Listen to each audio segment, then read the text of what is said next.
Wait. Well, it's a good thing. There's a puppy in the hall. Yeah, Jenna, she's adorable. It's a good thing that you are not. She is so cute. That's Tia's dog. Yeah, so cute. Doesn't make any noise. I've never seen that dog. Everybody ready? Yeah.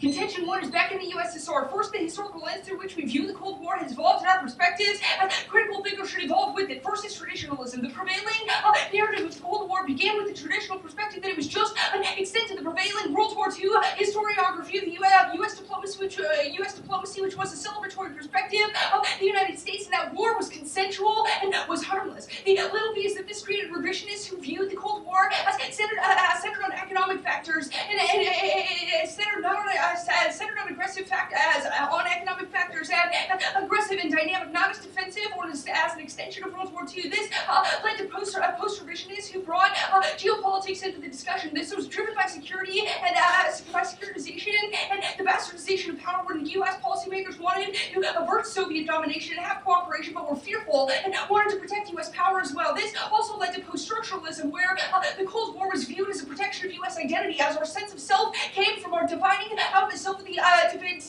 defining out the sense of what it means to be the other. This separated ourselves from our ability to define. This allowed us to define ourselves in terms of the ideals that we set apart as the identity of the other. This the second argument is that the Cold War ended in 1991, and we need to leave the securitization discourse and the justifications behind, or else we risk a return to a world where nuclear war and annihilation become normalized. First under here is that the Cold War saw a split of the Berlin Wall, fall of the Soviet Union, and the start of enormous amounts of U.S. debt, which was a bad methodology that we used to try and beat the USSR. During this period, the U.S. spent $8 trillion in an arms race, and 100,000 soldiers died in Korea and Vietnam, which were all attempts to stem the red tide of communism. Also, the U.S. intervened in more than 50 conflicts in Latin America and Africa. We had CIA agents pop up puppet governments solely so that we could stop this this wave of communism that we thought might be infecting the world. The Cold War brought things like containment, communism, arms races, military missile gaps, proxy wars, client states, détente, the Cuban Missile Crisis, mutually assured destruction, espionage. These were all techniques. These were all IR. These were all international relations techniques that were used to normalize our understanding of the world. Thus, we affirm the resolution as a jumping point to the question to question the historic necessity of securitization towards the other. The resolution again. The United States federal government should increase pressure on Russia economically. The United States federal government should increase pressure on Russia economically. Contention 2. Why we shouldn't have to be topical.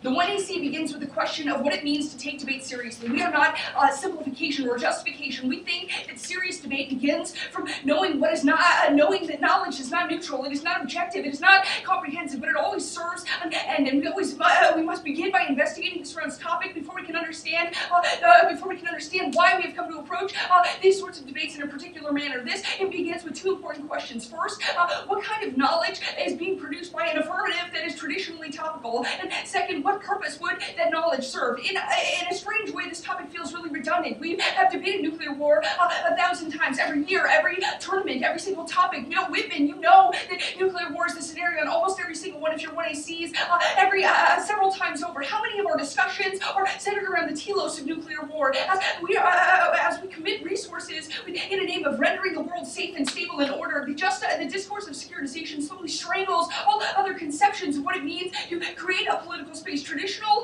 topical affirmatives only reproduce that securitization logic and grade it to us as policymakers, but also as decision makers in the world of democracy that we enter in. Even if we don't become policymakers, we still make decisions in terms of who we vote for and what policies we endorse. Every single action that we take is a political action. We cannot begin that from just a root of securitization. We cannot begin that from these projected truth claims that every country that we fear is just that we can create countries into countries that we fear, and that these countries are going to lash out at us if we do something that might upset them.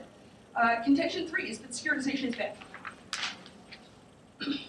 First, securitization removes structural violence from the realm of politics and makes it impossible for us to face real threats. Diplomacy and conventional war are the primary ways that states seek to protect themselves from armed forces and from other states. The thing that's being secured in the state that is something that can be constructed as a thing that is different, something that is to be feared. We project our xenophobia on things that we don't understand. We deny populations resources and attention of the government by diverting their funds to fight us in conflict. We actively decrease the quality of life of individuals that we don't understand because we project a logic of threat upon them. Violence that does not fit into categories that can be solved with military conflict, thus get pushed to the periphery. This makes all violence on the periphery inevitable. War does not end and begin with the declaration from Congress. War is an ongoing event that is war is ongoing. It is happening every day. There is war happening all around us, but we don't if we don't declare it as something that can be solved with military means, then it gets ignored by the state, which means that we are incapable of solving things like the logic of disposability. We think that only the 1AC restructuring of how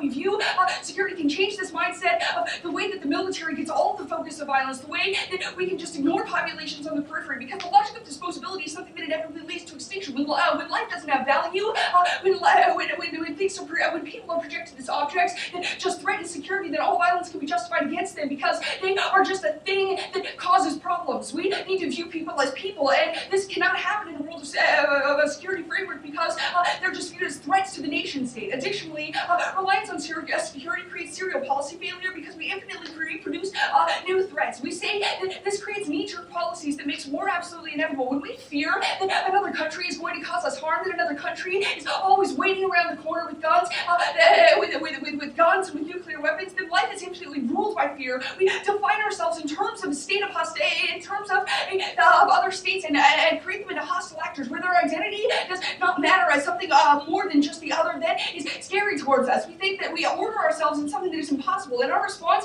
to perceived threats gets informed by an us-them dichotomy which justifies infinite war. We cannot justify a state of peace. We cannot justify a state of inaction in a world where everything can be a threat, where everything can be problematic, and where everything can be dangerous. This sort of mentality creates knee-jerk policies where we can justify invading Iraq because we think that they might have weapons of mass destruction. This was not even something that was quantifiable. It was not something that was proven, yet we still justified it because they could have. They were perceived as a threat. Additionally, security ensures genocide because we rely on representations of people who are threats to large-scale violence. The other becomes objectified, which is replicated in an imposed identity and value structure that we create upon them.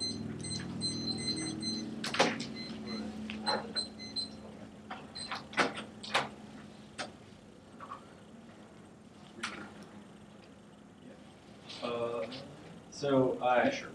Okay. So, No, that's fine.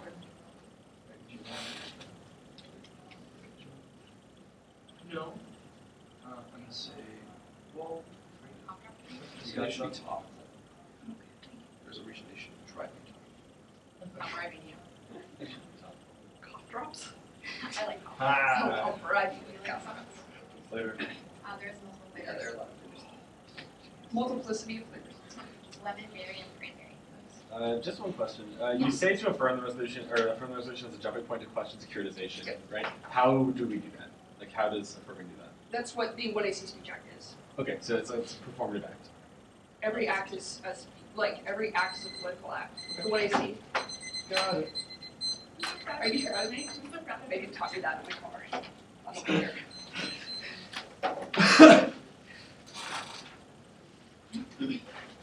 Are you sure? No, middle word, sure, go for it. I'm just gonna read this part. Cool. Okay. So one off and then everything they said in order.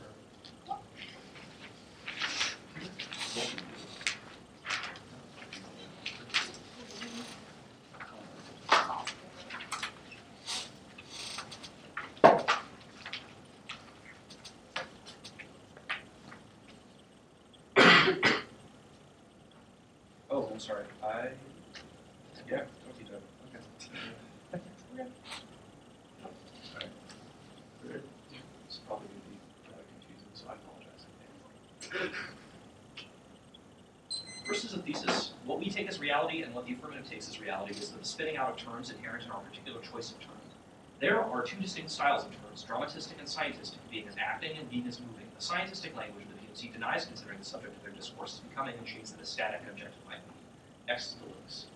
The entire discussion of securitization afforded by the PMC not only implies that securitization is extant, present, and unable to be avoided unless we discuss it by an act that avoids the resolution, but additionally says that securitization will always necessarily cause for all the impacts that it attempts to solve for. This is the critical chain of cause and effect that is impossible to break unless you participated in the speech act of the PMC. We tell you that this calculus necessarily threatens any critical interrogation with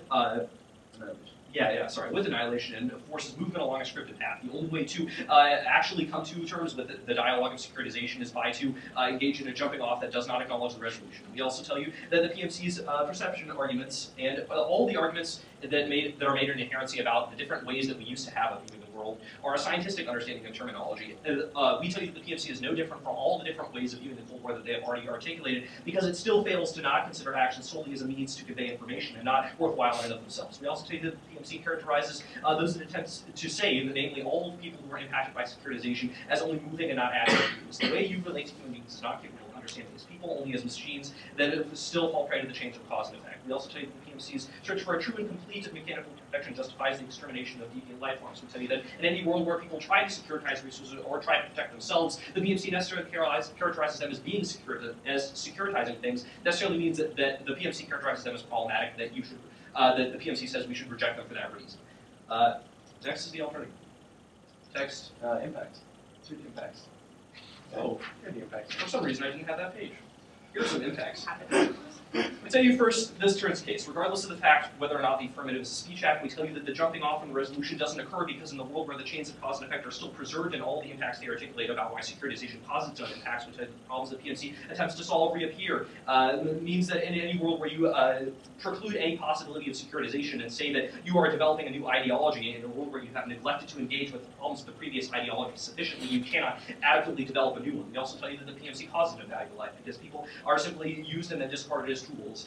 We tell you that, in the world of scientific discourse where securitization is perceived in one static way, there is no value to life. We also tell you that the PMC is the root cause of violence because the deterministic screens that the PMC utilizes to understand beings as pure motion are the prerequisite to intending violence against these people. Okay, next the alternative. Vote neg to embrace being as acting. First, vote neg to embrace being as acting. First is the solvency. We tell you this enables us to understand humans as beings with a predisposition towards the symbolic that have the agency to disrupt predicted cause and effect. We tell you that this is exactly what the affirmative is not doing when they say that, one, the impacts of the securitization makes its own impacts inevitable, but additionally, that securitization is a necessarily process of one state gathering arms and another state acting in response to that. The way that they characterize securitization necessarily means that they do not allow for any possibility for humans to break the cycle of cause and effect, or do anything unpredictable.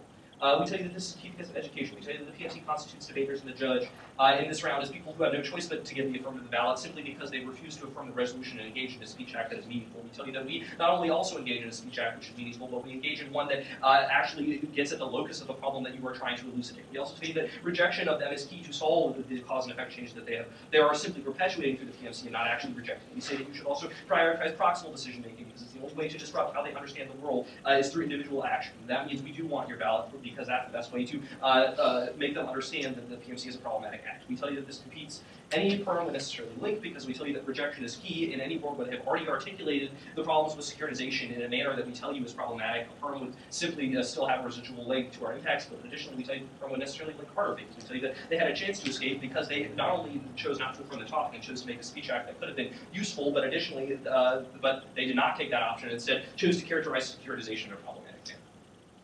All right, now we'll go to solvency.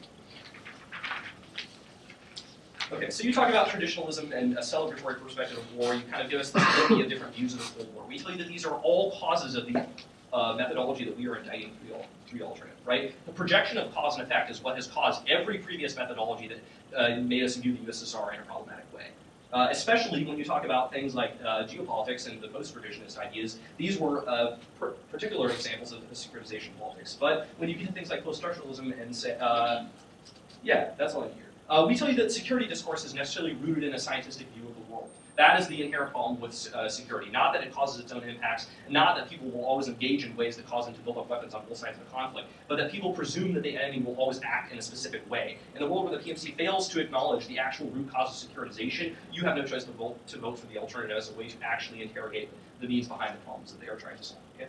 Okay, so they're drawing very specific histories, and they're ignoring the fact that the characterization that they create of different historical methodologies could possibly be otherwise than it is, right? These revisionists could have devoted their entire lives to researching these things, and they just waved it away. Yeah, the genealogy that they elucidate on the entirety of the inherency that comes before plan is simply intended to create a story for you that is a progression from various truncated views of reality to something that they are now characterizing as the truth. Not only is this an example of the cause and effect rhetoric they re-indict, but we also tell you that they try and present it so that the PMC will be the only possible language act that destroys the discourse of security. We tell you that, one, this is not true because we are actually accessing the root cause, but additionally, that the litany of previous views that you list is an example of the way in which your discourse says that human beings must eventually come to some sort of a dialectically based understanding that is true. Anything else? No? Okay. You say, why be topical? Well, I tell you because objectivity can actually be possible. We tell you should be topical because there's a possibility for unique education in this round. One, useful education can happen even if objectivity is not present, i.e. a discussion of methodology that actually gets at the root cause. But additionally, we tell you that unique education where objectivity is postulated in a dramatistic manner is useful. The problem is that you have not postulated it in the correct manner. We tell you that a rejection of objectivity on face and a refusal to engage with the topic destroys the unique space of debate because, one, it removes the ability for us to test the ideological utility of worldviews with a neutral arbitrator and just reduces it to something that is identical to an individual event like prose where we simply speak to each other and there is no evaluation of actual arguments, but additionally it allows, destroys the ability for us to pretend to be policymakers because we will be policymakers eventually. Even if everyone in this round recognizes that fiat is not real, we tell you that education should be the criterion in this round because the education is what you are attacking with your inherency, and education results in the ideologies you are trying to critique. So we tell you that you destroy the unique utility of debate. We tell you that this is a voter for education as well because their rejection of any possible for objectivity and their rejection of any chance to engage in the topic means that debate has no utility in the world of this interpretation. On all their arguments about why securitization is bad, I only need two arguments against this step. First of all, the alternative solves the root cause of securitization, which is the mindset that we can order, which is the mindset that humans beings necessarily follow a predictable chain of cause and effect. All their impacts are perfect proof of this because the only way in which they indict securitization is by saying that securitization causes its own impacts or that securitization always manifests in a particular way. Additionally, we tell you that your addressment of securitization is problematic because it says, because it links it to our interpretation by saying that securitization always follows a particular pattern. Should probably say that they don't suffer simple population because their rhetoric makes them. Yeah, your rhetoric also necessarily makes people disposable. We tell you that anyone who would try to securitize or fall under your static definition of securitization would be excluded by the affirmative. We solve those. Okay, some questions. First, if we can't understand cause and effect, then how do we know that the alternative is solved? We can understand cause and effect, but in a world in which we apply cause and effect in a scientistic manner, i.e. What by is saying, scientific method? so scientistic and dramatistic are terms that describe the way that we perceive other human beings. Okay. Scientistic means that we assume that human beings will always act in a particular manner in response to stimuli, like saying we were biologically raised to be a certain way, so if we see something, we will take X or Y action. That's your impacts about securitization always causes its own impacts, or people always securitize in X way, or we thought about the Cold War this way, but now we are coming towards truth because we are learning. We see also that scientific methodologies presuppose the existence of some sort of perfect telos that can be reached, i.e. the genealogy that you draw culminates in point. Okay.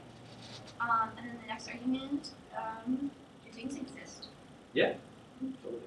So, That's probably good too. just checking. It's going to be a case with an overview on top.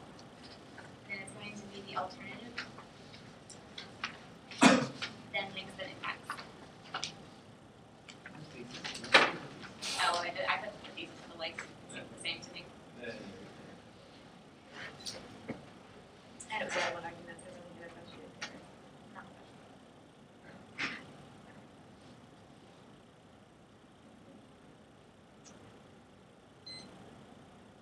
Negative team fundamentally misunderstands the point of the 1AC and the specific nuances that we are drawing between securitization that exists at nation-state level that causes that causes an existential risk and the cause and effect that exists at an individual level, which allows us to understand how humans interact with one another and have ethical relationships. We think that these things are uniquely different different for a couple of reasons. First, Katie's first argument on contention 3, I'm going to cross-apply that to the overview, says that the reason why existential risks are capable of causing so much damage is because they blind us to large parts of they blind us to large parts of cause and effect that are happening. We're saying that it simply creates a vision in which we can't understand in which we have a flawed conception of how cause and effect would occur, not necessarily that it never could occur, or not necessarily that things in the world don't necessarily relate to one another. In addition, your arguments all presume that our alternative, that our 1AC attempts to make one unified way of looking at the world. Our critique doesn't do this. We say that currently what exists is a hegemonic epistemology that has a securitizing discourse, which there's only one way that we can think,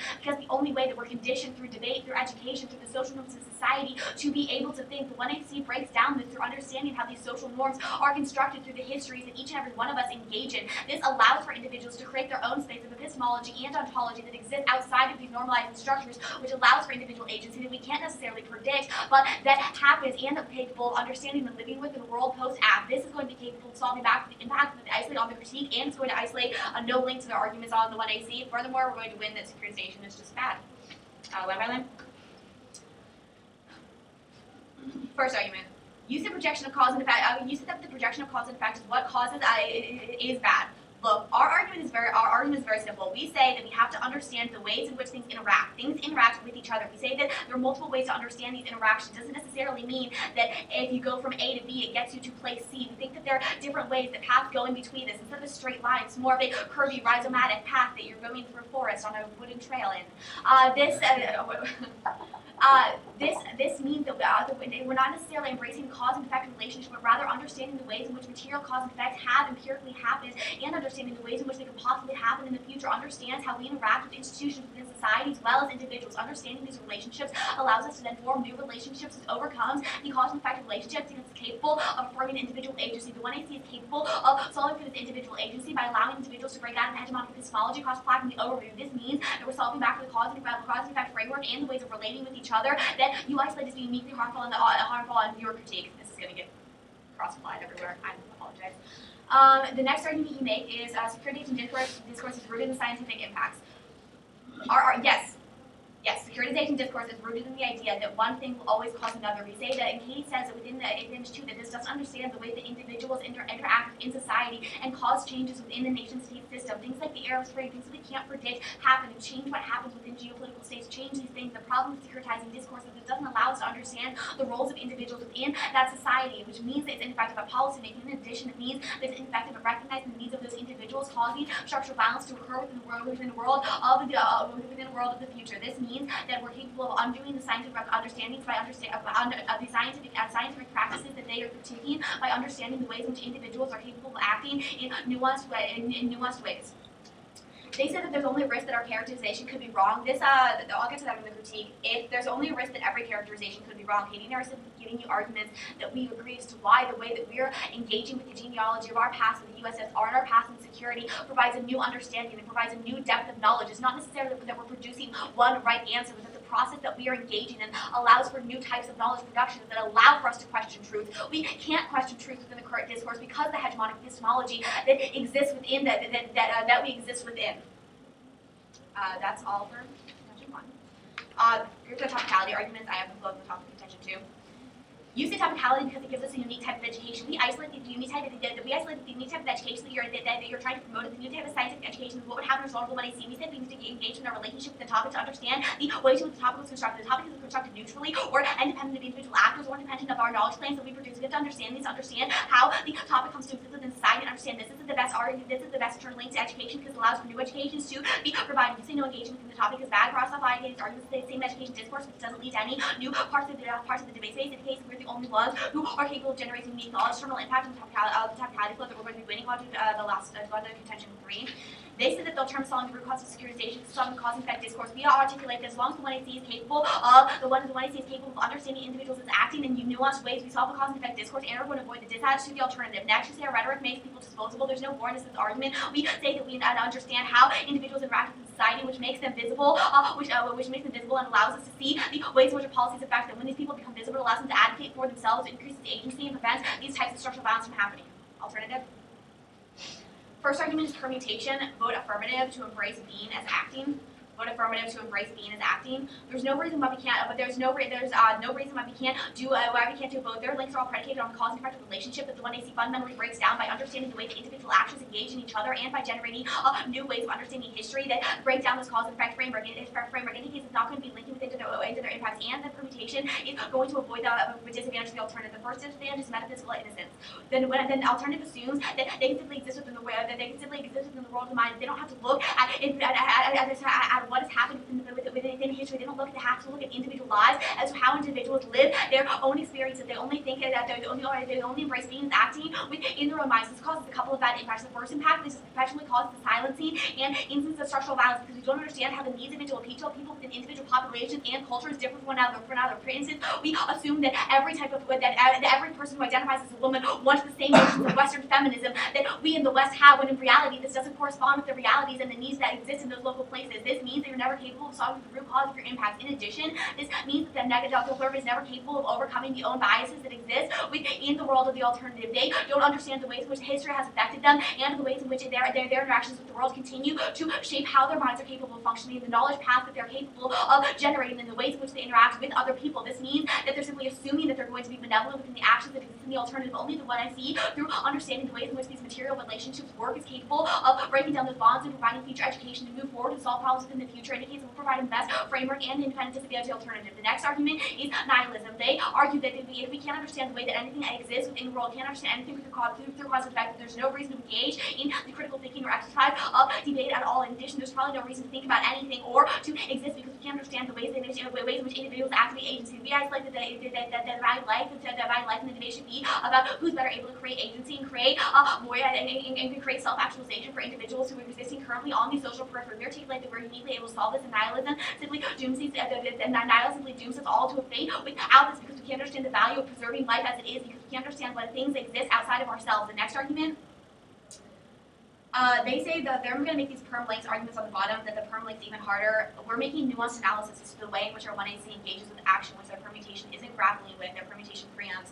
We can say that securitization is bad at the existential risk level and the nation state level, but still say that individual securitization, which our 1AC doesn't define as the traditional securitization, the cause and effect, understanding how individuals interact with their society, that type of material understanding is still going to be good. It doesn't link into their impacts. I answered the links and the impacts. They're not capable of solving anything. 1AC doesn't link nuance. I have nuance. That's all you need to know. I don't know. I'm done. Yeah, yeah. Okay. Yeah, because I don't think they understand. Okay.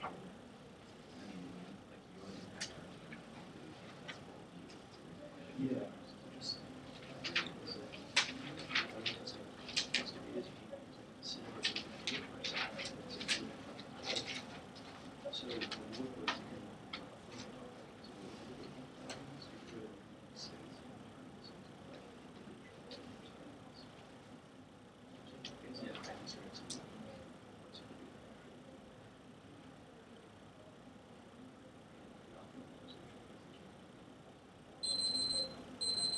Okay, so it'll be the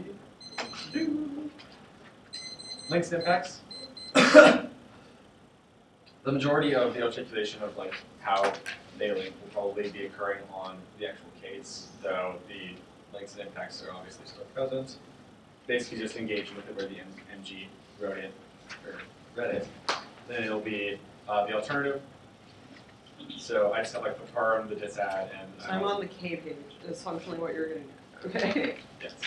So K in order, and then I think I'll do contention 2. I just haven't really put on much. Oh, sorry. It's okay, go for it. And then contention 1 and then contention 3. Short overview. Cool.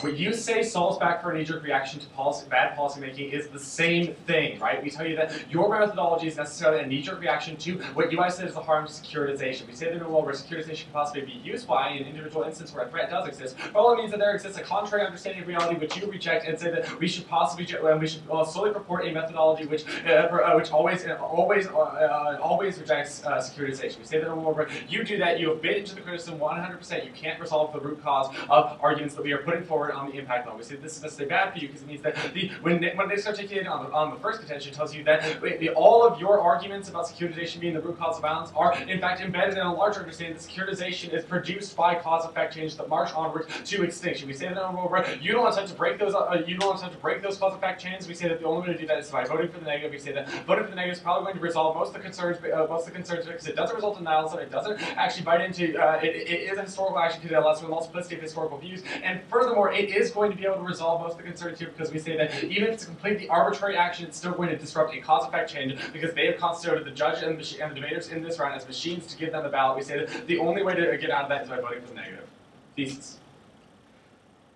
They have a similar argument. We say that their discourse pins what is inherent to their discourse is implication. There are implications which are inherent to their discourse. There are meanings that can be spun out of terms. We see that as key meanings that we are identifying here, their understanding of securitization is one which is inherently scientific. They say that we should always reject securitization because it's always bad, and therefore we can somehow perfect our discourse. We say that that is probably a scientific understanding of the world that we should be moving away with the alt. Next on the links, we say that securitization specifically is used as justification to dodge the resolution. I'll get to why that's bad on the topicality show. Further, we tell you that securitization root cause arguments also fight back against this. I mean, we can't even interrogate the resolution why it could possibly be problematic in the first place. Next, extended arguments will tell you that the only other argument is that you're striving for a true and complete perfection, and it means that all securitization and all protectionism is bad. We say that this is probably a reason why you bite the links into the criticism on the impact level.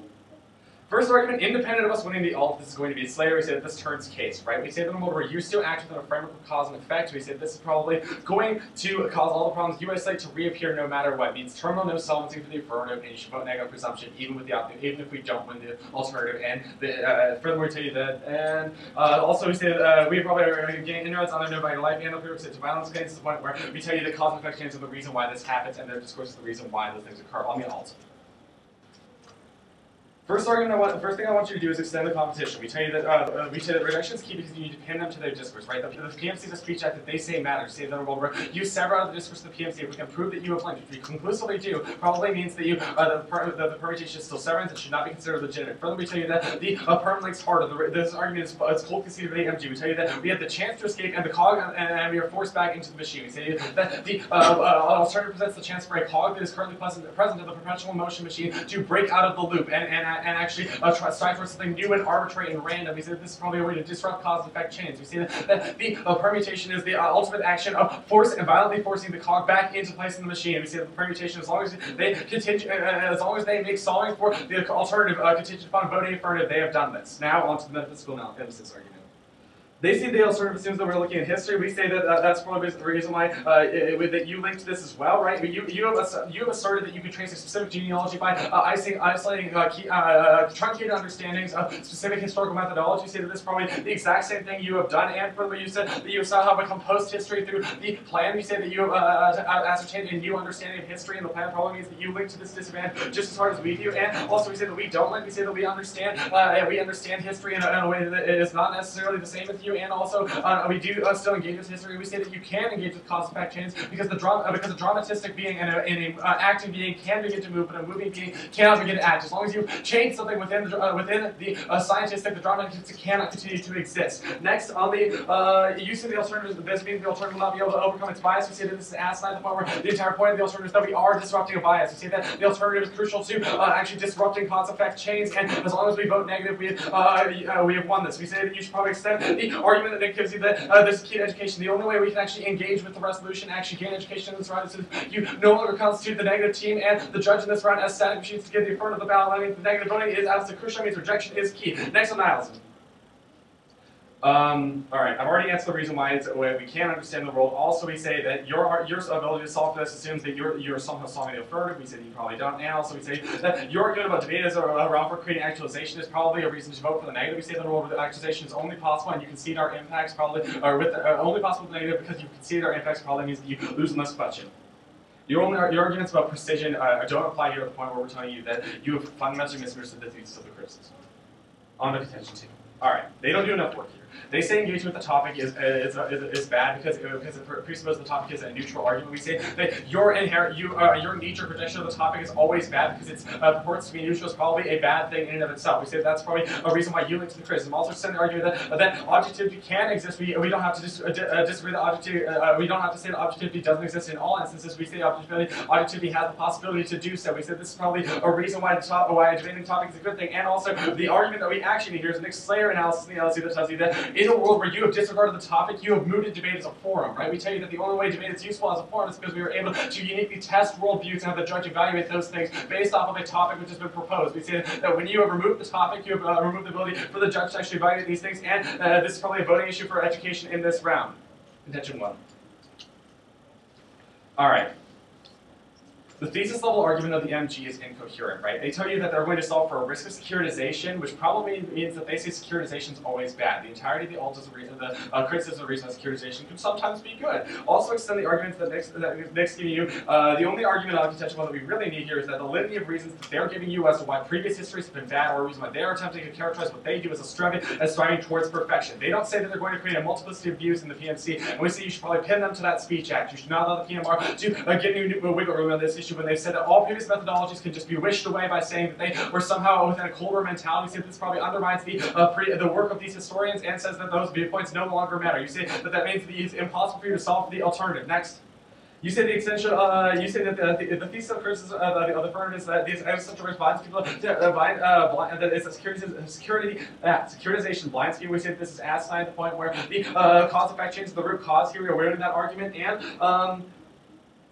all right, we say that you accuse us of presuming the affirmative is trying to get one understanding of the world. We say that you actually do that, right? The affirmative story is that we have somehow reached a post-structuralist understanding, which is better than all previous understandings. So that when they affirm that, we say that that's probably a reason why they link to the criticism. Next, you make the argument of breaking structures to be the crucial internal probability. That's probably the only argument that they're going to be able to go from the PMR. We say that this is not true for a few reasons. The first argument is that just breaking down the structures means that we can't use the structures in the first place. The structures have merit in and of themselves. Furthermore, we tell you that you characterize all the people that you attempt to say as people that will never be able to help themselves until you help them. Probably means that that's a reason why breaking down the structures could be a bad thing. And also, you say that this is key to understanding interactions. You say that other ways of going about things are a bad thing in and of themselves always. We say that that's probably a bad thing. And also, we say that the best way to solve this is to disrupt things. Contention 3. Only thing we need here is the argument that Nick tells you that addressing securitization in this way is what's problematic. We tell you that when we have one, the cause-effect chains are the reason for the root cause of your impacts, probably means that you don't solve it.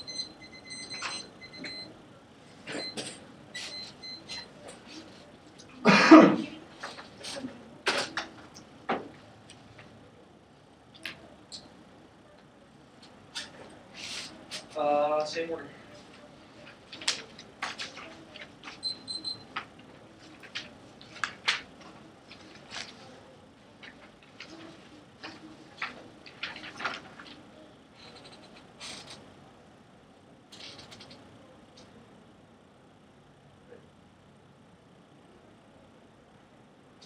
This debate is actually just an articulation of competing ways to solve the exit problem of securitization. Our argument throughout the debate is simply that the affirmative does not do that because its characterization of securitization is in and of itself problematic, as is its refusal to affirm the topic, which destroys the unique utility of debates in educational space.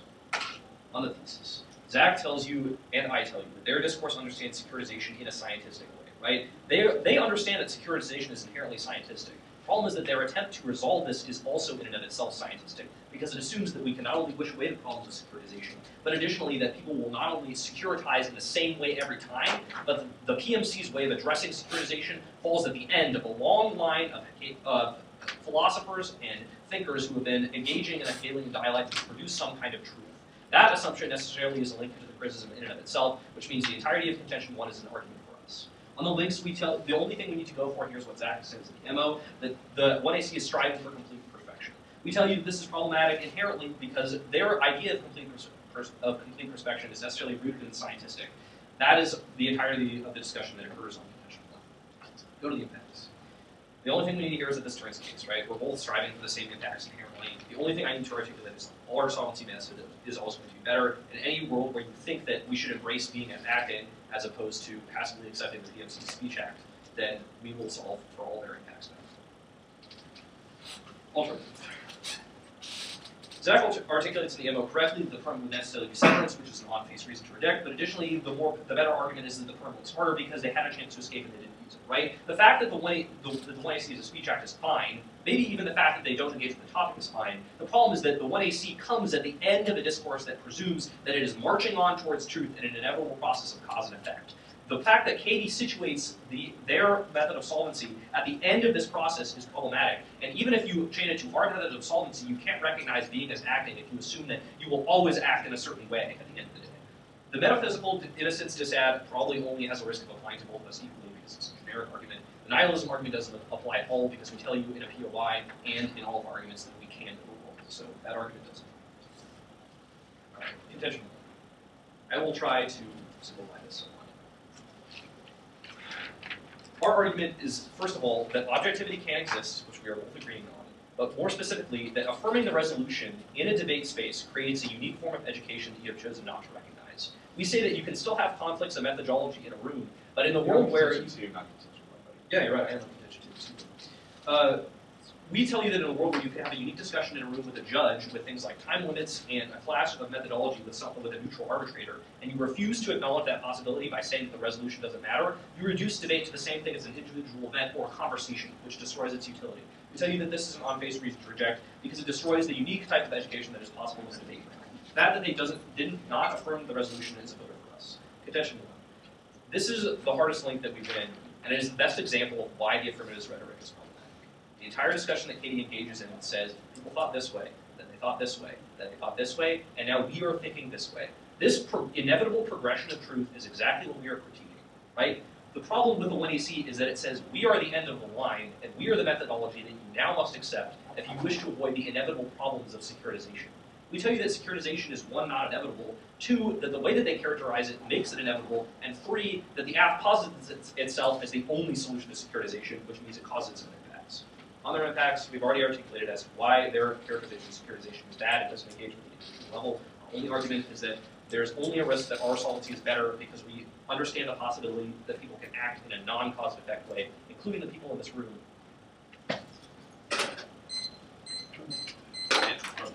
Yeah.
The order is going to be an overview, then the alpha, and the K. What? The alpha and the K. Are you going to talk about the links? I mean, I'm going to talk about your K. Let's say words. Yeah. I float on one sheet of paper, so I have most of my arguments just float in the margin of a sheet of paper. All the arguments on the alternative. If that is. In the margin, got it.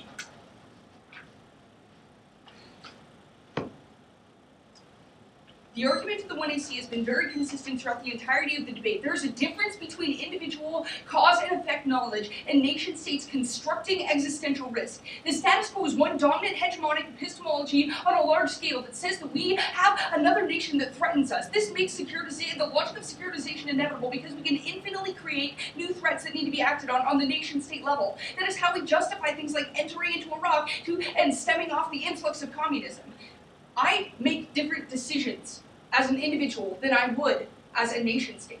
There's a difference between individual and nation-state politics. That is the argument, the distinction that our 1AC draws. This is why the 1AC is functionally compatible with the alternative. There's not a resolute difference. Our 1AC is critical of nation-state politics and the way that nation-states develop a logic of securitization. And you concede arguments that say this securitization logic is inevitable. There's not a breath on the internal links of our solvency. Okay. You say that breaking, on the 1AC line by line, you say that breaking, there's only one argument that I need to answer here. You say that we create a savior mentality. The affirmative breaks down this mentality. We do not create it. We move away from this and allow organic resolution of future problems. This, additionally, would be even more true of the alternative, even if it were true, because you create a system where you embrace being as knowledge instead of just allowing individuals to be able to find their own resolution. We're in our debate on contention 2.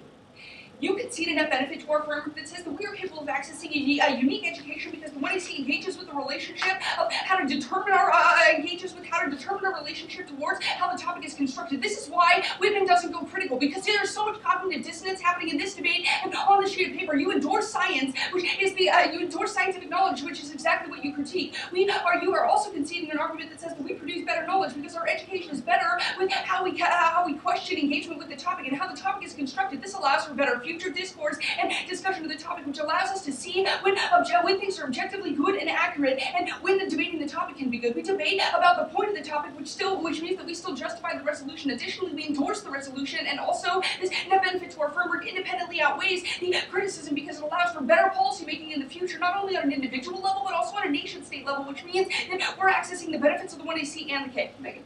The argument is that assuming that nothing good comes of topical action is bad, we're saying that we're proving that this is true because it limits us to one epistemology and the agency. Precisely. When we are limited to one epistemology, we are incapable of accessing individual agency. This is the argument that we're making about one hegemonic epistemology existing. When individuals are robbed of their agency because only one agency is deemed possible, because individuals are just stopped in one agency, then it means that we can't access any good understanding of the topic. Yes. Yeah, this is an existential threat. That's why the nation-state discourse is. Yes, this is how the existential threat discourse is constructed at the nation-state level. Permutation. They're making arguments that say that we say the app is necessary to solve the opposite. The app is not necessary to solve the opposite. There are several good reasons that you concede about why it is better to incorporate both than it is to just do the alternative. The permutation is not severance at all of the ethos of the 1AC. We just we disturb the hegemonic discourse. You do not interact with the delineation that we make between what policies look like at the nation-state level and what action looks like on the individual level. Your criticism is about individual action, which we isolate as distinctly separate from how nation-state policies are made. Additionally, you concede an argument. You're functionally conceding this argument about metaphysical innocence. We say that you assume existentially. You make assumptions within that all individuals function without individuality and without information from history, which means that you create infinite silencing of things like structural violence, where we don't know how individuals function on a separate level. The negative cannot overcome its own bias, which means that it doesn't know how history actually affects it. That is the whole function of the criticism. They don't know how to interact with people, which means that they can't see how material bonds work in the past, making it a great example about how local cultures may not want Western feminism imposed on them. We don't. Additionally, this doesn't link to. Additionally, we don't link to this through the permutation or through the 1AC because we are looking at history to inform our problems. But you reject the ability to look at trends and progression of society. You reject the ability to look at truth and to be able to recognize when we are silencing individuals and when we are not allowing them to have their own voices and have their own agency. The premise of the 1AC is we're capable of restoring not only nation-state agency, but through the permutation we can restore agency on an individual level. Additionally, this outweighs a disadvantage. any disades of the permutation which are never articulated, because it allows us a better understanding of how we can disturb individual lives, and historically how we can understand how disruption is necessary. You disturb life in a way that makes it impossible for us to acknowledge individual difference, which means that the alternative alone never residually solves. Or durably solves. I guess residual is not